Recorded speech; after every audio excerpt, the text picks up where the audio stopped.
So welcome. We're very happy to be hosting our second webinar. We'll be talking about how to write your way into top US universities. My name is Luiza. I am one of Alma Mater's partners. I'm also a college consultant. I'm a UK and Masters specialist, and also essay editor. And I'll be talking to Elissa Rose, who is a senior essay editor at Alma Mater. She has more than 10 years experience helping students write amazing essays that get them into their dream schools. Here with us is also Juliana, who is a college consultant, has lots of experience with Europe, US, and other aspects of the application, and she'll be helping us with moderating the chat, Q&A, and the webinar in general. Okay, so I think we have a fair amount of people who have managed to log in. We'll start slowly. I want to thank you all for coming. Just a quick snapshot of what we are learning today. So we're going to be talking about the importance of college essays. This is focused on the US.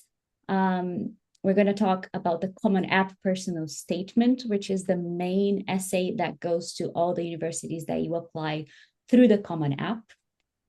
We're then going to talk about supplemental essays, which are college-specific essays that can vary a lot in theme, length, number, and Elissa is going to give you amazing insight into how to write all of these effectively. At the end, we're going to have a Q&A, so you get a chance to ask any questions about your case specifically or anything about the entire essay experience that maybe we didn't cover or you think that we can go deeper into. All right. Very quickly about us, if you don't know us, Alma Mater is a Brazilian consultancy. We've just celebrated we're going to celebrate our 13th anniversary. We're very happy to boast an international team of consultants. We are highly specialized in university admissions for the Brazilian public. We have loads of experience with personalized guidance, and we are happy to say that we have a 100% acceptance rate for undergraduate programs, summer programs, master's degrees, boarding schools, and we are a leader in Europe applications in Brazil. Right. Just to get us started, I'm going to give you guys a quick poll just so we have an idea of where you all are at.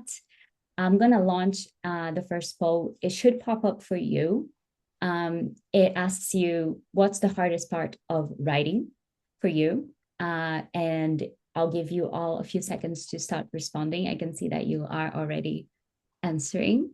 I'll give you all a couple more seconds. I know we have a few options, right? How to start. I have too many ideas. I don't have any ideas that I like. I'm afraid I won't sound interesting. And writing in English can be tough. If English is not your first language, absolutely. Right, so I think, so we have, I think we can talk about the results. So I actually have a tie. So we have a tie between, I have too many ideas and I'm afraid I won't sound interesting. And 17% of you are also unsure about how to start, which is fair. I think Elissa is going to tackle these in her talk as we go along, but we'll keep in mind where you as a group are at. And let's see where we're at the end of this talk. All right, I'm now going to hand you over to Elissa, who's going to start talking to you about the types of application essays. All yours, Elissa. Thank you very much. Hello, ladies and gents. I hope you're all having a lovely evening. If you're not, it's about to get a lot better because we're going to tackle so many fun things about essays. As the lovely Luiza mentioned, we have two types of application essays. We've got the Big Daddy, which is the personal statement for the Common App. If you are applying to any university through the Common App, they're going to see that personal statement. Okay, so for most of you, that's going to be 99% of the universities you're going to be applying to. We have some outliers. The University of California has its own portal, for example, so they don't see the Common App personal statement, but most others do. Then you've got your supplemental essays. These are set specifically by the universities, for the universities, to understand a little bit more about you in some specific ways, but also to understand your interest in that university specifically, and to kind of weed out the people that are just, to, for want of a better phrase, spraying and praying. So this is for you to show your interest in this university. So Luiza, if we could just move forward. Lovely. So the personal statement. You've got a very strict word count here, 650 words. There's no room for going over, and we would never, ever recommend you write less than 600 words. We'd prefer more than that, okay? So you want to make every single word count, and you want to make the most of the word count that you have. It's really important to take this time to put forward the best story that you have possible. As we mentioned, it goes to most of the unis you're going to apply to. This means that it is not specific to any university. The clue is in the title. It is personal. This is something that is designed for you to tell your story. You've got 7 prompts to choose from, but we have a bit of a pro tip at Alma Mater. I wouldn't even start with the prompt. I wouldn't even worry about the prompt. I would start writing, because some of the stuff you guys were responding in the polls, you're worried you have too many ideas, you're worried you don't know how to start. A lot of those issues come from focusing too much on the prompt. Ignore them for a moment, start writing your story, and then you can always come back to the prompt a little bit further down the line, and you will find one that fits. 100%. And if you don't feel like you are finding one that fits, you can then go on to edit, clarify, and tweak your essay. The most important thing is you start writing and you get those ideas and that story down on paper. It is not a summary of your CV. That is something very, very important to note. They're going to have your CV. They're going to know you've done varsity basketball. They're going to know you've done jiu-jitsu forever. They're going to know you're a piano player. It's more editorial than that. It is a story about you. It's a story about almost whatever you want it to be, as long as it makes sense.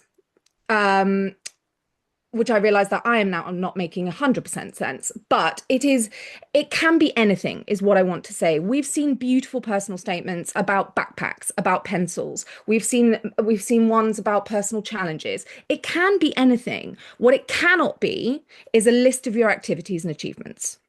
Okay? So if we move forward.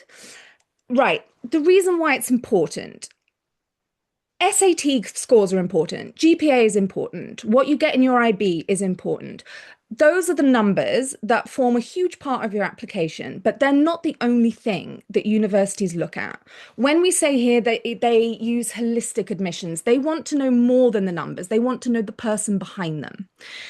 So the point of the personal statement is to get to know you. And this is one really, again, another pro tip from Alma Mater for you to consider is that the strength of any essay, particularly the personal statement, lives and dies on anecdotes.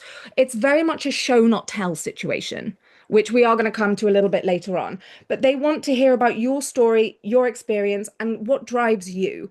They also want to know what kind of person you're going to be when you come to campus. So this is your opportunity to present yourself as a human being, not as a score on a piece of paper, in a really positive light.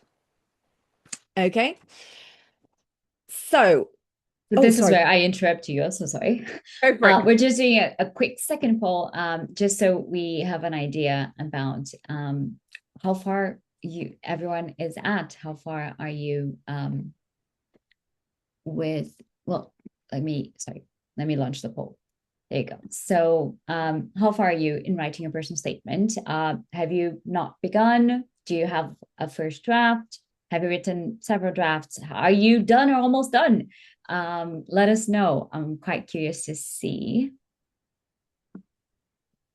Okay, so I'll give you a couple of seconds. I can see that half of you have responded, so I'll give you a few more seconds to respond. Okay. All right. I think I can try and show you the results instead of just talking about them. Okay, I'm going to end the poll now and I'm going to share them. Can everyone see the results? Yeah, cool. So I should have done that before. Apologies. So just over half of you haven't started, which is okay, but it's good that you're here. Uh, if you do have a draft, that's amazing. Hopefully, our conversation today is going to help you move it along. And for those of you who are finished, almost finished, well done. It's good to know, but always good to also have a look back and, see if there's anything else that you want to rethink or polish after you hear our talk. Cool. I'm going to stop sharing the results now and I'm going to let Elissa carry on. Okay. The one thing I will just say on the back of the personal statement poll, guys, for those of you lovely people that haven't started, it would be a really good time to do so. You're only going to get busier. So this is your sign. Yeah, I know it can be a bit scary to literally just start typing and to get that story down, but start typing and get the story down. So you'll feel better. You'll feel better if you start now. I promise you that. But moving on to the other kind of essays. So we've got the personal statement. That is one separate thing on its own. We then have the supplemental essays. These are university specific. They are not sent to every single university.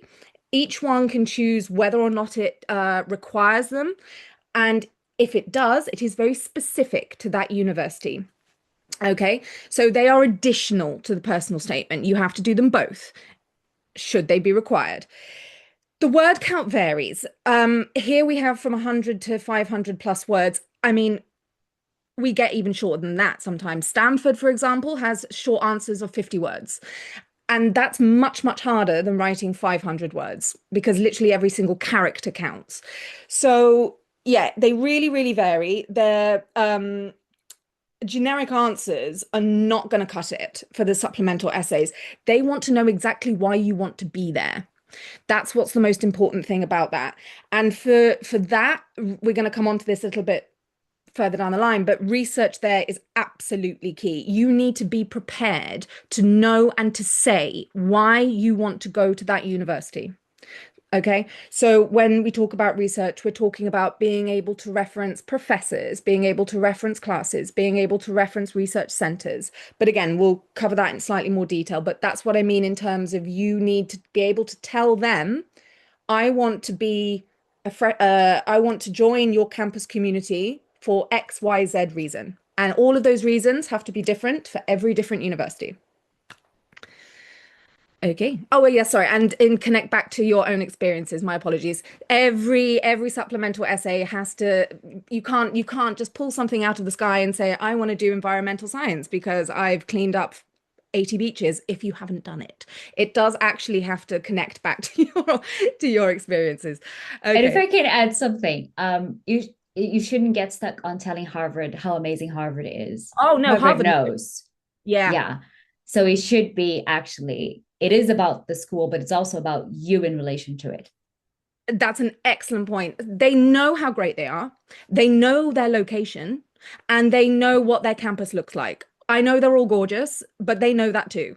What they don't know is how they fit into your aspirations and your goals. So, Luiza, that was an excellent point. I should have, yeah. Don't Totally worry. agree. I learned that from you. Right. Oh, Moving on. okay. So the supplemental essays, there's not a one size fits all. So, but we can give you an indication of the kinds of themes to expect. Okay, there are going to be outliers along the way. U Chicago is a famous one. One year, I think my favorite prompt was just to find X. That was it. No other information. Interpret that as you will. But generally, they try not to stress you out that much. They do group themselves by certain themes. The most common is why. The classic why essay, why do you want to come to this college? This is where your research comes into play big time. This is where you need to look at the core curriculum, the mission statement of the university, the values, the electives, the professors, the research, the clubs, and the service opportunities that you have. Those are all the markers of somebody who knows why they want to be there. And they are different, as I said, for each and every university. So it's not a one size fits all.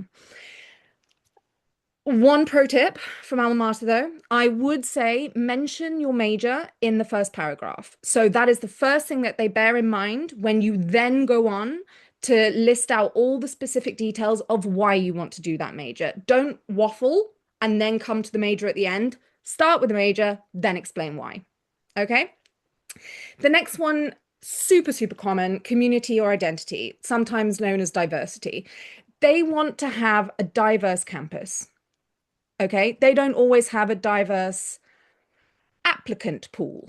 So their way of ensuring diversity on campus, which is something absolutely to be aimed for, is to ask you to explain a little bit about a community that you might come from, or how diversity or identity has affected you and your background.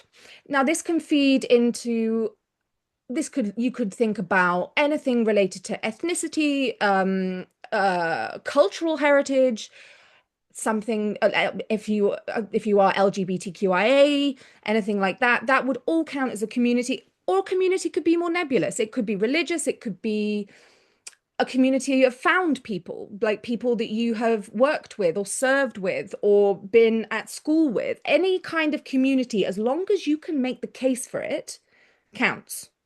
So they just want to know how you are an integral part of a community, because that then tells them how you're going to be a part of a community when you get there. All right. Then we have your intellectual curiosity, or why this major. This actually comes in two parts. So it can be why this major, which fits into the why essay, and you need to explain why you want to do the subject you're so clearly passionate about. Or it can be something a little bit different. For example, the University of California, which asks you for something that piques your intellectual curiosity and isn't necessarily related to your major. What this is asking, there's no wrong answer to this specifically, but what this is asking for you to demonstrate is a passion, an intellectual passion, which you have done something about. It's not just like, I love World War II history because I read a great book on it. No, you then need to go one step further. Like I took some classes, I watched documentaries, I sought out guidance from my teacher over like where I could go to find more information. You have to have an outcome for this. It can't be a passing interest. It needs some kind of dedication to be shown. And when it's a why this major, we need a very specific goal here. When it's why this major, it's not in 20 years, I'd quite like to work in a big company earning loads of money. We all would. We all would. But I'm joking. Now, I'm an artist. But we need to be more specific than that. It needs to be in 20 years, I'd actually like to be solving the problem of urban resilience, which is causing favelas in Rio to be impacted negatively by climate change. However that may be. But you need to come up with something super, super specific as to a problem that you want to solve. Then you've got your short answers. These, like I said, these are quite tricky. And the trick, sorry, I don't mean to say trick twice. The only thing I would say about the short answers is don't overthink them. Everybody overthinks them. So Wake Forest, for example, has a list your top 10. Just that. No theme. You choose the theme. Everybody overthinks that. They spend more time working on that than they do on the 300-word essay about Maya Angelou. Don't do that. Just go with your gut. Go with your gut, return to it later, and just check that everything makes sense and you haven't said anything insane. That's all you can do with a short answer. Then you've got overcoming a challenge. This is where cliches creep in. So do not come to me with I sprained my ankle playing football and then I had to overcome it and I had to miss 3 months of practice. No, no, no, no. Don't come with that. You need to be more creative than that. There are some very, very common themes when it comes to overcoming a challenge. Sports injuries are a big one. Another big one, which is becoming less and less relevant now, unfortunately, is any kind of impact of the pandemic. We shouldn't be writing about the pandemic. They've got pandemic fatigue. So let's not talk to them about the pandemic. Let's not talk to them about sports injuries. If you are overcoming a challenge and you can't think of anything specific, like specifically traumatic, which if you can't, I am very happy for you and I sincerely hope you can't, but there are other challenges in life as well. And this actually invites a little bit of creativity into the process for you to find a challenge which isn't necessarily obvious to you, but you can then reflect on yourself, reflect on your past and your story, and really understand the moment where you actually did overcome something. Sometimes writing these essays can really help you to get to know yourself as well, which is a really nice aspect of the process. Yes, next one, please. Oh, yes, start early. Yes, well, guys, we should be Which, by the starting. way, means yesterday. Yes, it means yesterday. Your workload's only going to increase, right?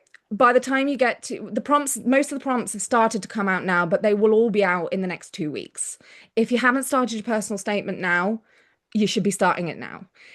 If you have started working on it, start looking at the supplemental prompts because a strong chunk of them have come out. If you can get ahead of it, you are going to have a much, much easier time come a little bit down the line, September, October, which is spicy season. And that is when the workload, both doing this and at school, is going to be a lot higher, right? Start now, basically. Okay.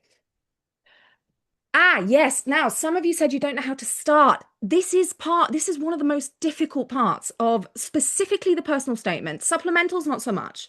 Personal statement, I would recommend not even worrying about the start at the beginning, just writing the story and then coming back to the start at the end. But very specifically with the personal statement, you have got to hook them in immediately.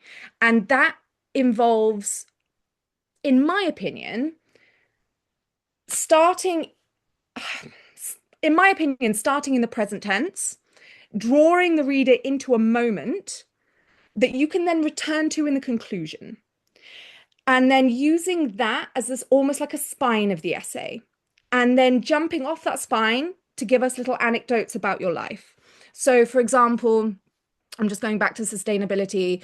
You could say, as I'm paddling on my surfboard when I feel a nudge and I realize there's a turtle being choked by plastic knocking against my surfboard. I reach down under the water and I see a whole new world. It's something like that. Do you know what I mean? And then you return to the idea of the turtle swimming off into the distance.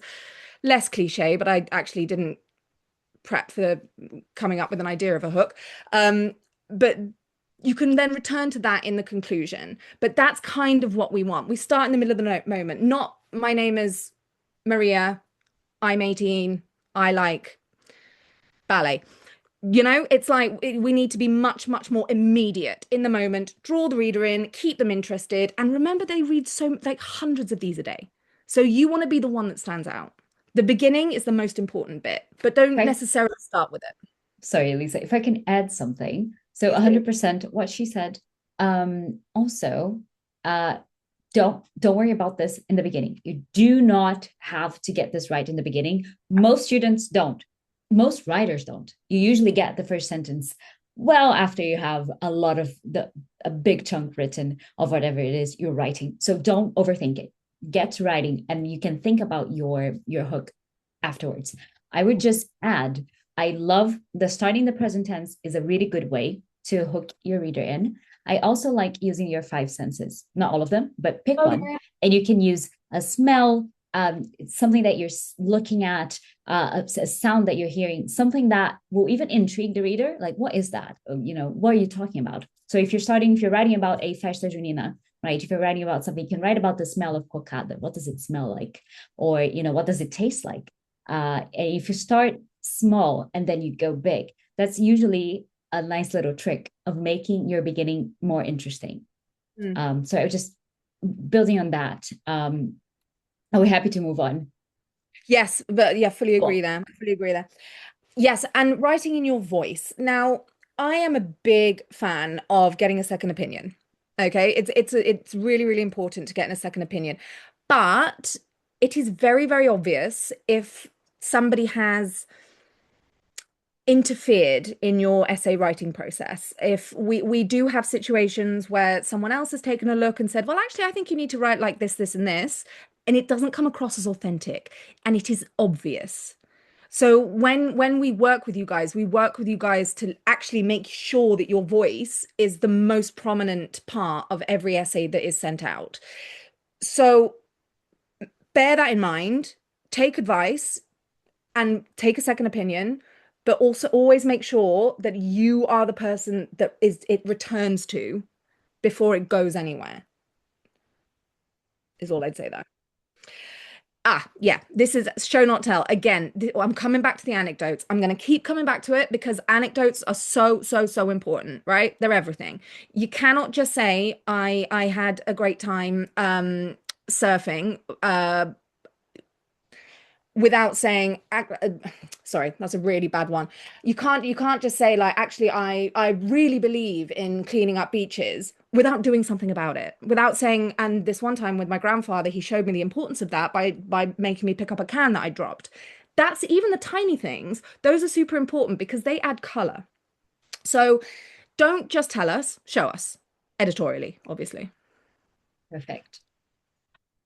Repetition of the CV. Coming back to that, yeah, they're gonna have it. They are going to have it. So you can obviously choose activities from your CV that you want to highlight. If you want to talk about leadership and you are the captain of a basketball team, by all means, talk about that. But don't then list all the other leadership roles you've had in the same essay. Don't try and cram in 5 leadership roles in a 300-word essay because they might as well just be looking at your CV. So make it interesting, pick one, go into more depth. That's all I'd say then. I would add one little thing, which I think applies to a lot of what we're discussing. Remember that universities are going to have your personal statement and the supplemental essays. So we want to avoid repeating the personal statement as well. Oh, So yeah. if you wrote in your personal statement about the piano recital that you were super nervous about and then managed to succeed in, then when you write about overcoming your challenge, that cannot be the challenge that you overcome, right? Because they already have that information and we're wasting an opportunity to showcase some other side of you. So wherever you have multiple essays, think about multiple opportunities to show different sides of you. And think of the CV as one of the documents as well that they're going to have. So they have that. You don't want to repeat that. You want to, this is an opportunity for you to show something that isn't on there or that you cannot tell just from the CV how important or interesting it is. So I would just add that little bit of advice. Agreed. Common themes, common themes. We've talked about the athletic injuries. We've talked about COVID issues. Another one, guys, do not talk about a class you struggled with. They don't want to hear about you struggling academically unless there was a really, really good reason for it. They want to know about you being an academic superstar. So we're not talking about struggling in class and then overcoming that. We're not talking about, again, love grandparents. This is not a chance to pay tribute to them. The essays are about you. We see a lot of grandparent essays. It's very, very common. They're fabulous people. They don't necessarily need to be the main characters of your essays. Yeah, and then there are some subjects to avoid, if I'm going to be completely honest with you. The one specific thing that I would say is you do not want to give a university any reason to worry about you. It is fine to talk about mental health challenges as long as it's framed in a positive way. You overcoming them, you taking charge of your own health, you doing things that are good for you. Amazing. That's absolutely fine. But we just have to be a little bit careful about things like that because you don't the sad thing is you don't know who you're going to get as a reader. The other things I would avoid are politics if you're particular, unless it's a very balanced view. Religion is absolutely fine for the most part, as long as it's presented again in a positive, open-hearted way. And that But you're not preaching. yes, that's what I mean. We want to be balanced. We want to be accepting. We want to be very much open to all ideas and all opinions. So avoid anything polemical, avoid anything that might give them cause for concern, and avoid telling them how much you love your grandfather, even though we all do.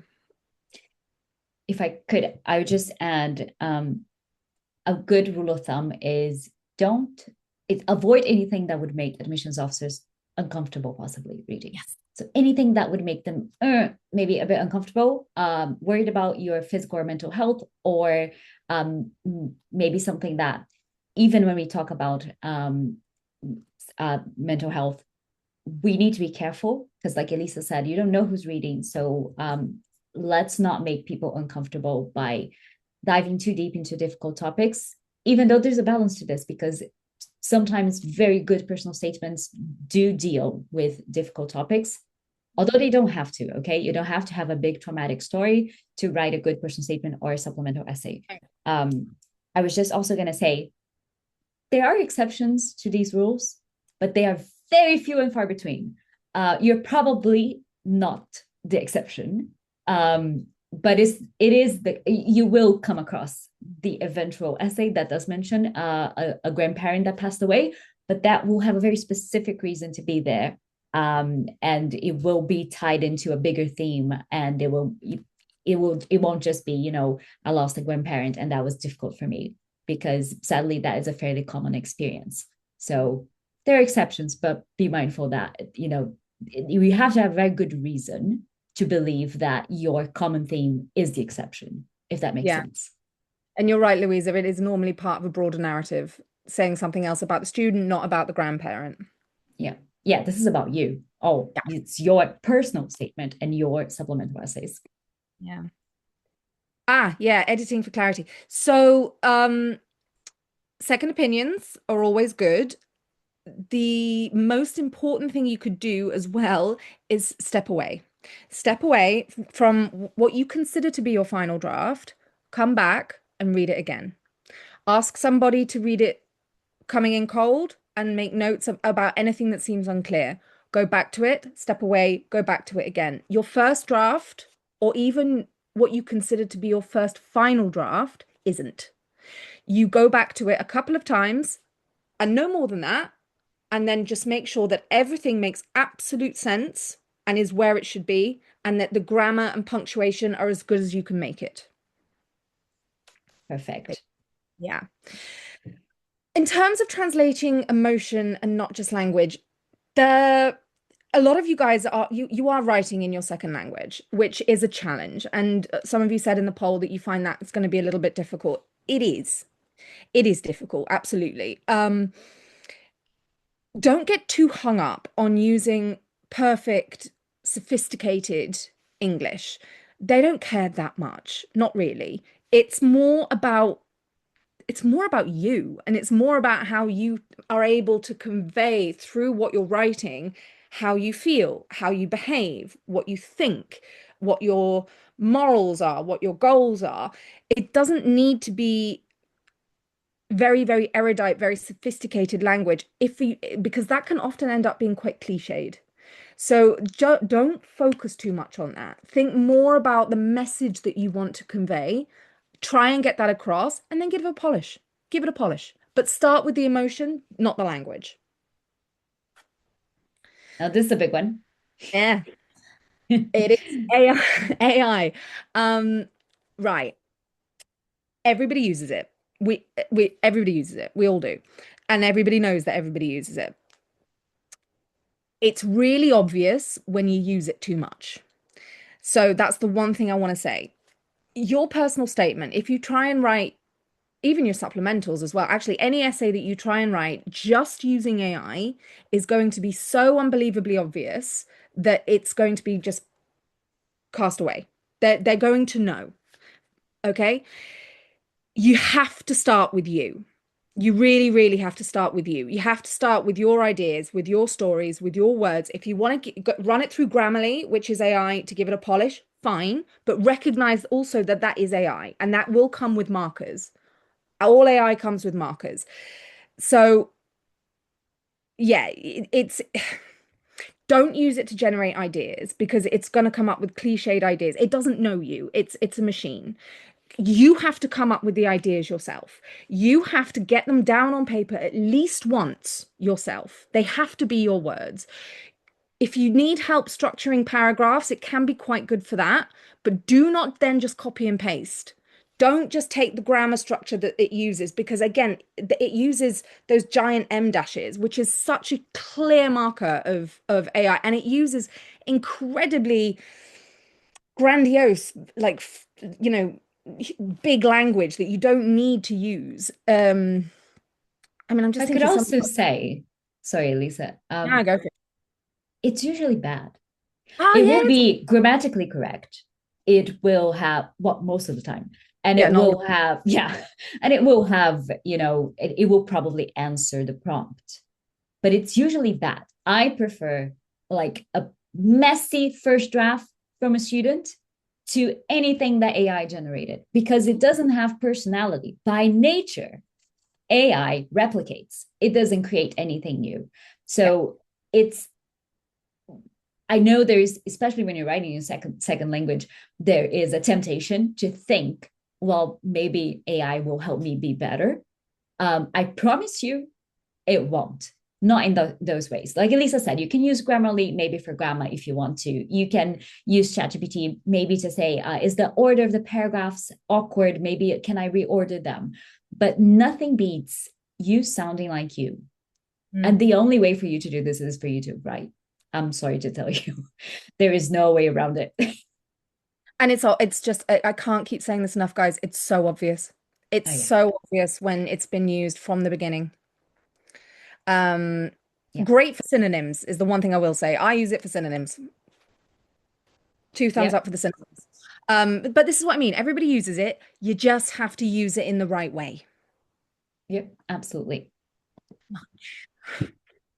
Okay, right. So we've reached the Q&A portion of our webinar. If you guys look in the menu bar below, there's a Q&A section where you can ask questions. I already see that we do have a question in the Q&A. We also, I think Juliana was doing an amazing job of answering a few of the questions that you had written down. We have also a few questions from social media. I don't know, Ju, where do you want to start? Yeah. I'll, First off, thank you. That was amazing, Elisa and Lou. One person asked about whether they need to mention their major in supplemental essays, even when the question hasn't asked about their major academics. Mm. What do you think? Yeah, I saw your answer to that as well. And I agree with you that not necessarily, but you know, I'd recommend it. I would Mm, recommend it. I would say, even if it's just in passing. So if you're writing, for example, about how you find, say you want to do, I don't know, psychology, but you're writing about how you've noticed the behavior of children in a certain creche that you're working in as a volunteer, as part of a community service essay, you can then just say, when I'm at Tufts and I'm a psychology major, it'd be really interesting to learn more about this and just mention it in passing. I think it's important for them to know if what you want to do and maybe a little bit of why, even if they're not explicitly asking that, especially if they don't have another why essay. I agree with you, Julianne, not necessarily, but I'd say recommended. mm. I think we have a really good one, Elisa, for you to answer live. It's from Ana Luisa. She said, hello, should your personal statement be very connected to what we want to study at university? Or should we instead integrate some of these ideas into separate essays that talk more about who we are as people? And she That also is said, thank you. such a great question. Thank you for that It question. is, yeah. Do you know what? I'm an advocate for not making your personal statement about what you want to study. I really am. If you have loads of amazing, if you want to, like, say you want to do economics and you've started an amazing like Shark Tank competition and you've done like an investment club and stuff like that, sure, mention them. It's not going to hurt. But I wouldn't make your personal statement about that. There is a time, Louisa said this beautifully a little bit earlier on in the webinar. Every single document plays its role. The CV plays a role. The personal statement plays a role. The supplemental essays play a role. You've got them all. They have them all. You have them all. Use each space for what it's designed for. The personal statement is designed for you to be creative. It's designed for you to tell your story, not for you to say, I am an investment whiz. I've like made 40% of my portfolio this year. I'm so great at this. Please take me. It's more about actually I run barefoot through the sands in Angra dos Reis and like I've been able to like eat crabs off the beach with my grandparents and that taught me so much about like family connection. That's more interesting to me in a personal statement context than writing about how amazing you are at what you want to study. Unless it's like super relevant to all of your experiences so far, but that's kind of rare, I'd say. Louisa, do you Yeah, agree? agree 100% No. to everything that you said. Okay. Again, there are exceptions. Some people, Always. can make it work. You can talk, at least touch upon the topic that you want to study, but make it about something bigger. I think that's the only way that this can work. It has to be bigger than just what you want to study.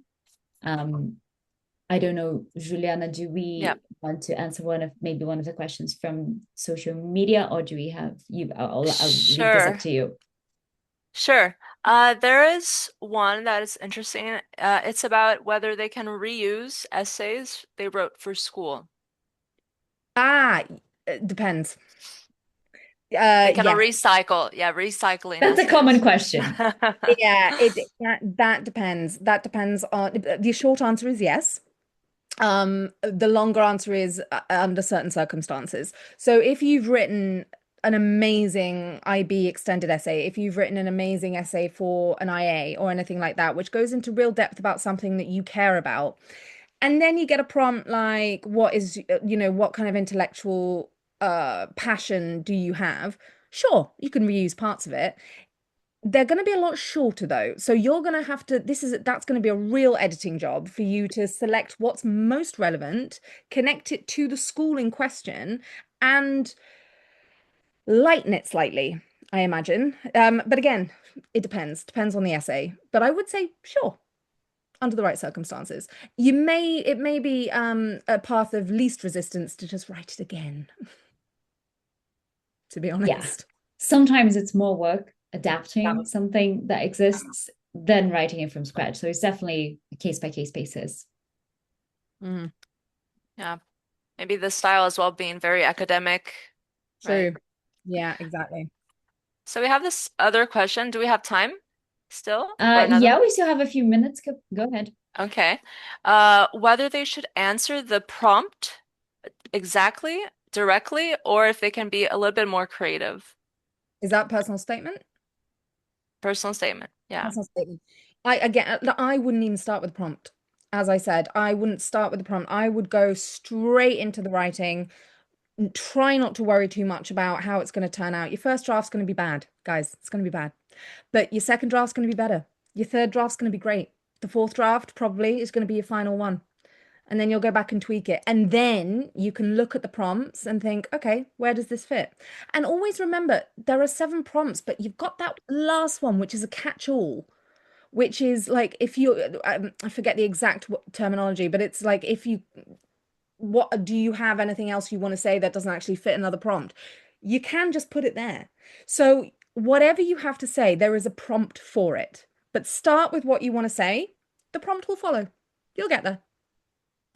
Amazing. We have another question from the Q&A that I think we can still get to. So someone asked, do you believe that college essays will become less relevant to universities now that so many students are using AI? I think no, I think they're going to change. I They think have already. they have already. I think that's a great question. I can see why you're asking it. I don't think they're going to become less relevant. I think they're going to become more difficult. They're going to become more personal. They're going to become more difficult for AI to replicate. That's already happened. It's almost for some very specific universities, it's almost impossible to get ChatGPT to do anything close to what the university is looking for. And they're designing it like that. They are keeping up with what's happening with AI. So I don't think they're going to become less relevant because as we talked about earlier, they don't want just a bunch of numbers on a screen. They want a human being. They want to know who you are. Essays are one way of doing that, and they don't have time to interview 10,000 people. So the essay is going to be sticking around, but they are going to keep changing it. They're going to keep adapting it. They're going to keep trying to stay one step ahead of AI, and they're going to, tools to detect AI are just going to get better and better. That's true. I think what you can also see happen sometimes is more of the video essays. So asking you to Yeah. submit a video, because that's a lot harder to, not Yeah. impossible, but a lot harder to fake with AI. And we still don't have, I think, the AI capabilities to do a fully convincing AI video. But same thing applies. To do a good video, you need the same skills that you need to write a good essay. You need to be you. You need to know the specifics. You need to know the school if you're going to write about it. And you need to have your own voice. You cannot sound like a robot just regurgitating just generic statements. So the need, which is what Elissa said, is the same. Universities need to know you. The medium thus far has been essays for the most part. Of course, interviews are part of some of your applications. But I think we're not going to see essays disappear in the near future. I agree. We are seeing them change. There was a big change as soon as ChatGPT was launched. I mean, I don't know how many, but so many universities changed their prompts that they used and reused for years and years and years, and that we were very used to. And suddenly all the prompts were new. And the biggest change was basically they were prompts that were harder to fake with AI. They were prompts that demanded that you be you, and AI cannot be you. That's the one thing that AI cannot do. So interesting question. We have someone else asking another one. Does the personal statement need a title? Elissa, what do you think? Oh, I am so against that. I do not think it needs a title. This is not a work of fiction, my friends, or a thesis. Shouldn't be. This is no titles on my personal statements, in my opinion. I would say if you personally want to give it a title for your head to think about it in a certain way, and you find it useful for you in your writing process, go for it. But I wouldn't use it. I wouldn't submit it with a title. No, I agree with that. I agree with that. If it gives you a bit of direction, fantastic. Just take it out at the end. Okay. There's an interesting question also from Ana Luiza about the why us essay. If they say they want to do some research with Professor X, if the university will actually follow through with you and hold you accountable for doing exactly what you said you would do. Great question, and I love your honesty, or what I imagine is your honesty. But no, we usually say there's no essay police. No one is gonna hold you to exactly what you say. There's an understanding that you're evolving as a human being as well, and who you are in your final year of school can change to who you are in your first year at university. So there's no one's gonna stop you in the hallway and ask, wait, didn't you say that you wanted to research child development? What are you doing here studying Alzheimer's? No one's gonna do that. Promise exactly. You. There's too many of you to keep track of. As Luiza said, people change, people evolve, interests change, people leave, labs close down. There's, too many variables. It's also the university is not obligated to have Professor X available to you. By the way, if Professor X leaves, that happens. It's not super common, but you can say, oh, I really want to take this class, and sometimes they'll remove it from the class roster the next year. It can happen. Change happens to everyone, to the humans, to the institutions.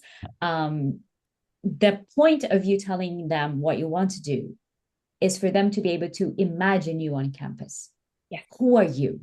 Are you going to contribute to things outside of classroom? How? What are you going to do? And it's okay if that changes.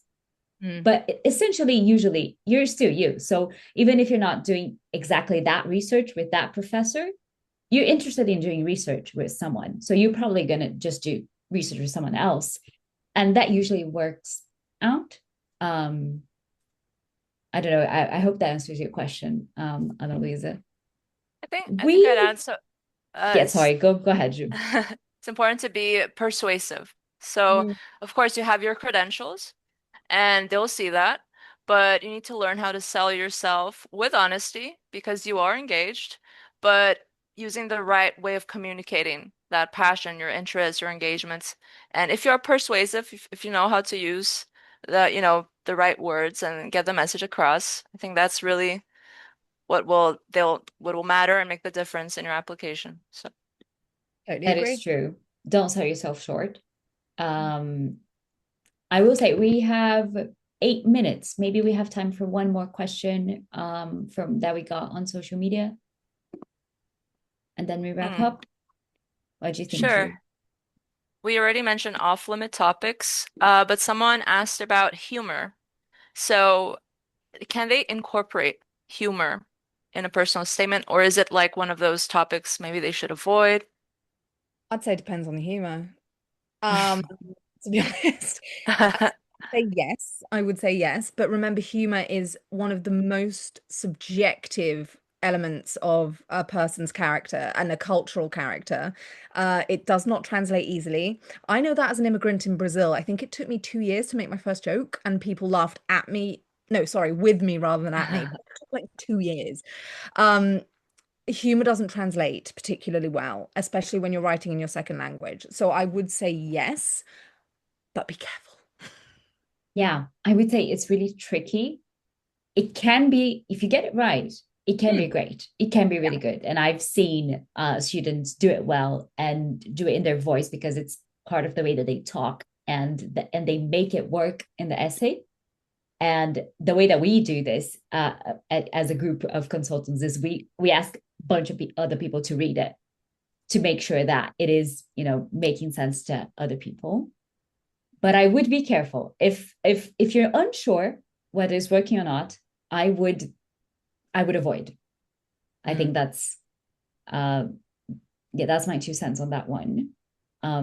We have a last question. I think we have time for that one.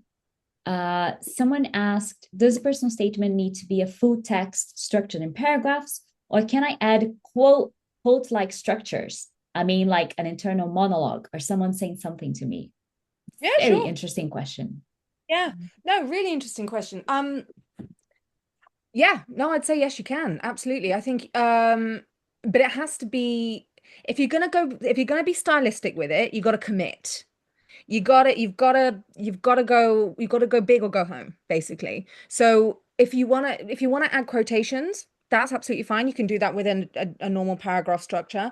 If you want to do something a little bit more special, I remember we had a beautiful personal statement last year done by a ballerina where we punctuated each paragraph with one of her ballet moves. And at the turning point, we had just a pirouette and just that line, and then we moved on to where the tone of her personal statement changed. So that was very, very stylistic, but we had to commit to it all the way through. So if you are going to do something a bit different, you've got to do it all the way through. I wouldn't just do like one section different to the rest. I would have one style throughout, even if that style's a little bit outside the norm, commit to it. But great. I think that makes it stand out. Go for it. Yeah, I would say when you said quotes, I was worried about like quoting Martin Luther King Jr. or something like that, which I would say, yeah, please don't. No. You only have 650 words. They should be your own words. We don't need to listen to someone else's words, especially if they are fairly common, quotes or sayings. But just to build up on what Elissa said, commit to your voice. Everyone has a voice in writing. Sometimes we don't realize it. But if you're going to have a more unique voice, and by that, I mean a more unique style, are you going to use a specific kind of metaphor? Are you going to use, I think I had a student that we used timestamps because she had alarms for everything in her phone, like every single thing throughout her day. She had different alarms. So we used timestamps throughout the essay as like little markers. So you can do that, but you have to be coherent. You have to do it. You have to commit, like Elissa said, and you have to make sure that your voice is the same, that you don't sound like two different people. Like halfway through the essay, things change and it sounds completely different. So just make sure that if you're doing that, you don't have to have your whole personal statement be a dialogue, right? In fact, please don't. I think it would be very, very difficult to pull this one off. With a personal statement, there are almost no rules in the sense of you could write a poem, but Doing it right is very, very difficult. Doing it different and doing it right, and by right, I mean effectively, doing it well, is really difficult. You don't have to be a creative writing genius to write a good personal statement. You don't have to do amazing things with metaphors and forms necessarily, right? Being true and being you is more important than doing a clever, turn of phrase or something like that. However, if you can do that, if you can bring something new and fresh and interesting, by all means, go for it. You should have people reading your essay. So if you want, at your first go full on, go crazy, do the thing 100%. And people can tell you, you know what, actually, this is a bit too much. And then you can pull it back. I think that's kind of how I would advise you to do it. I don't know, Elissa, is that? I agree. Yeah. Right. I think we've just about run out of time.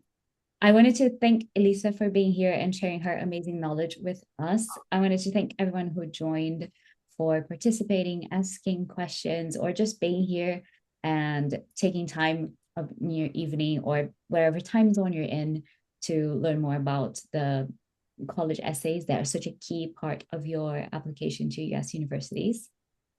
Keep an eye on your emails. We're going to send you follow-up information, and someone asked about more webinars and other topics. We're definitely going to keep doing these. So keep an eye on our social media, and newsletters will keep you all updated. And I hope you all have a nice evening. Thank you very much for being here. Thanks, guys. Thank you, everyone. Thank you. Bye-bye. Have a lovely evening. Bye.